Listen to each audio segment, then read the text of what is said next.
and thanks for whose ever program I was going to be. Thanks for making it work. So I bring out one of the things that you may see and or be familiar with, which is our Tour de Rock official Tour de Rock jersey. And in my own case, I haven't yet earned said tour jersey, so that is actually presented to the tour teams within a couple of weeks of the actual Tour de Rock. So this is, I borrowed from another member, and I think I'll just give you a quick go just so we're clear on what the Tour de Rock is as well. So I am the Operations Support NCO at Port Alberni Detachment, and like a lot of my colleagues, I'm just double checking my clock here, like a lot of my colleagues that are currently on the team, the Tour de Rock team, the whole process is an application process to say you're willing to get on board with the Tour de Rock and the mission of Tour de Rock to help support everything surrounding pediatric cancer in BC and the Yukon. I had considered applying in the past, and my personal story on that, the personal motivation is, I carry him with me in my pocket, is my nephew Neil died of leukemia at 3, and Neil's always been a great motivator for me to get involved in the process. And everybody's got their personal stories, and cancers hit all of us, and it may not be pediatric, it may be something else, but it certainly speaks to all of us, and in a big way. So in my own case, it just wasn't the right time up until this year, and I applied in January for the ride, went to an information session. I was kind of surprised at how fast they kind of welcomed me in, and it was like, here, try these shorts on, try this bike, try this on, try this on, put this jersey on, and like I'm jumping into shoes and I'm jumping into things I don't even know how to get into, like the riding bike bib. For those of you that have never been in one, it's quite an experience to say the least. And so I was surprised at all this sizing that was going on, and then the application process goes in, including what your personal goal may be for fundraising. And again, the whole idea of Tour de Rock, everything around it, is all about pediatric cancer. How do we support kids? How do we support their families? And how do we support the vital research associated with trying to knock this disease right down flat? And I know Rotary's experience with polio, wasn't aware of it until I was part of Rotary International Group Study Exchange in 2004. So at that point in time, I became very familiar with the desire to eradicate polio, and such an admirable goal of Rotary itself. And in the same way, I really see the power behind what the mission is behind Tour de Rock. So all this to say that I was surprised, because I said to them, well, I'm going to be away all of April. I'm not going to be able to engage in the very stringent training schedule that they had. And I was happily given a remote training exercise plan, and they said it's top secret, you can't give it to anybody else. And so I took my road bike, of all places, to Alberta for the month of April, where it was just a snowstorm. It was just a constant snowstorm, and I never pulled it out of my vehicle once. And that was really frustrating. So I started to look at the training rules, and I was very concerned I was going to be behind my teammates in terms of the expectations. And right from the get-go, they tell us, trust the training. You may not believe. In March, they told us, for example, like, you won't believe this, but this is really tough right now for you to pedal just 20 kilometers, but we're going to be going in excess of 120 kilometers regularly on Sundays by like June. We're going to be doing amazing hill rides, including all of you get to look forward to cycling up Mount Washington. And I was up there years ago, and I really didn't know what that really looked like, and nor did I Google it. I didn't want to know. It was certainly a psychological thing, but in any event, I stuck to the training plan by flipping into a recreation center at Trafalgar Recreation Center in Edmonton, and took out a registration membership just temporarily for April while I was there. And I was very worried when I got back I'd be behind, but I was right about the middle of the pack, so I'm good. I was good with that. So the training has been intense for us, and it's been a real all-in experience, because we don't really get a lot of work associated time. It's outside of our work schedules that we're doing a lot of the stuff. So not only are we doing presentations, but we are in a fairly demanding training schedule. So Sundays, for example, are long rides for the Tour de Rock team, and then Tuesday nights it's hill nights, and Thursday night it's speed. So they'll on the speed nights you're running. We have a 7-kilometer circuit that we do around Arrington. So they'll do multiple runs around Arrington, for example, and that's kind of how the training's been established. And all of it, you can certainly see the benefit of it building us up. And perhaps, without a doubt, we were all told, of course, right from the get-go, this is all about the kids. And sometimes during your practicing and during the actual Tour de Rock itself, you're going to have to dig deep. What's going to motivate you when you just don't have it in you? And I didn't really know what they meant until I had a hill night in Nanaimo, and we scheduled them for the North Island riders all over the place. So I've been in cycling practice in Campbell River, Comox, Courtenay, Duncan, Nanaimo, and we've been up and down the island. Certainly the option is there for us to join those that are situated more in the south end of the island as well, and join them there. In any event, I never knew what the term bonk meant, and bonk is really when you run out of everything you've got no resourcing left. So whether it's because of nutrition, you didn't eat right, or you didn't drink enough water and hydrate properly. And I experienced a hill night where I couldn't believe that I'd been able to do it repeatedly several weeks before, and that particular night I did it, but it was beyond my capacity. And you really dig deep and think about what we're doing this for, and it's not about us, it's about those kids.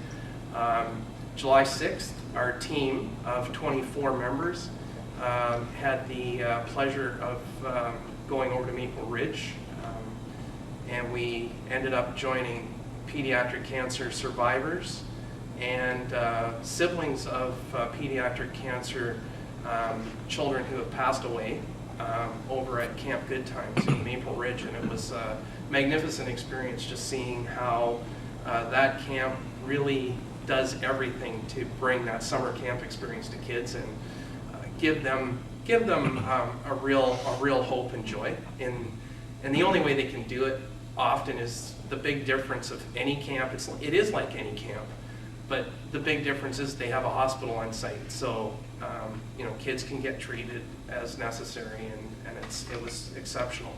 And perhaps, like, I was made aware of this to begin with, but I've got a necklace here that is kind of part and parcel of explaining to those of us as outsiders, including myself, which I was unaware of. When we were at Camp Good Times, all the kids at Camp Good Times had necklaces like these. So each of the beads that are on the necklaces of a lot of those children represent procedures they've had in order to try and fight and beat the cancer that they have. And so what they've done with our team to give us a conversation point and to really emphasize what's happening related to pediatric cancer, what the kids themselves are going through, is to build our own beads according to events we've gone through. So we've got our initials. All the team started off with our initial beads, and the red one that you see right on the bottom, maybe some of you could take a guess as to what that would be all about, but it's right on the bottom by my name initials, and that's a blood bead for having a crash on the very first it was that very, very first time trials that we did on Observatory Hill down in Victoria. And so I ended up earning a blood bead. So it tells the story, and you might notice that there might be one other red one kind of up here, and that would be on another hill night at Nottingham Road in Nanaimo. The silver bead at the top we just got, and that's conquering Mount Washington. So that was turned into a measured 20-kilometer ride up the hill, so it was quite an experience. But what struck me is they told us this story about what the necklaces were about, and then you go to Camp Good Times and you see some of the kids, certainly not, it's not like all of them have massive beads, but you know, there was more than a few kids had multiple strings happening, and you look at the procedures that they've had to face, and it's you know, really hits you hard, and yet they're out there enjoying life and getting the opportunity that Camp Good Times gave them. So when the riders come through town, you'll be able to at least be somewhat aware of what the necklaces represent. And in my own case, the yellow ones I've also added my nephew's initials to, but I also have a special couple of initials for young Brett, who is my junior rider in town. And he and his dad actually came to the Mount Washington ride. He was the only junior rider there, and a lot of my teammates were absolutely thrilled because he kept coming out to the roadside on the support and giving them high fives as they came by. And one of the gals from Ladysmith, she complimented him later and thanked him profusely for being there and providing that encouragement. So it's been quite an adventure to this point, and we're really in it. We're in it for various reasons, but ultimately all about the kids. We are trying to certainly raise as much funds as we can to support the kids. And for Port Alberni itself, the Tour de Rock will be coming here September 29th, and the current plan is that there's going to be a gala dinner that night, hosted at the athletic hall. And last year, Shushat First Nation was the host agency and community that supported us on that. And we really look forward to that coming together again. This year it'll be at the athletic hall, and there'll be more advertisement to that effect. And we look forward to the trip. We'll be coming over from Parksville to Port Alberni, and then the next day on the 30th we leave out of Port Alberni heading to the West Coast. So the ride itself is 24 riders, and it's not just police officers. So we do have RCMP and municipal officers. We have a number of military police personnel as well. We have a couple of paramedics, ambulance attendants. One of them, Ryan Hendren, is he's got an amazing story because he himself is a child cancer survivor and went to Camp Good Times, and so his involvement in the team is especially special because this is the 20th anniversary of the Tour de Rock. And we have representatives from business, and I guess we've got Mike Gonzalez runs the Old Spaghetti Factory, for example, down in Victoria. He's on the ride. We've got media representation, Arnold Lim in South Island, and we have Samantha Boyd from the North Island. She's out of Port Hardy, and she's got quite an interesting challenge being so far away from the rest of the team in terms of doing a lot of remote training on her own, and she's getting support from a lot of friends up that way. And she's really got a lot of gusto. We're really proud of her. And we've got realtors, and it's a really good cross section for the community. So I won't beleaguer the point, but just certainly want in every category for us to be able to support the kids. We certainly need financial support for them too, and anything that Rotary or you folks as individuals can give would be greatly appreciated. I do have an envelope with just some fact information here, single sheet, Both myself and Beth O'Connor from Port Alberni Detachment are riders on the 2017 ride. Again, it's the 20th anniversary, so it's definitely a special marker. And anyway, any questions at all that I can answer? What's the average age of the 24 members that are riding? I haven't figured it out, but there's an awful lot of young people. There's four of us. There's four of us, basically 53 to 56, and then I think we get progressively a lot younger at that point. So we might kind of bump the average up. And I'm sorry, how many people applied for the 24 spots? So it sounded like we almost had. I believe we had 38 applicants. 38. Yeah. So, and I know in my own case, I was cycling with two ambulance attendants who did not get on, and were really upset because they actually, had worked out for I guess it was 6 weeks. We had been working out together and doing a number of road trips there. So tough for them but they understood, and they both remain very, very active in terms of support teams. So. Teresa? What is your personal fundraising goal? So I set it at $20,000, and then I'll make a confession. It was really stressing me out.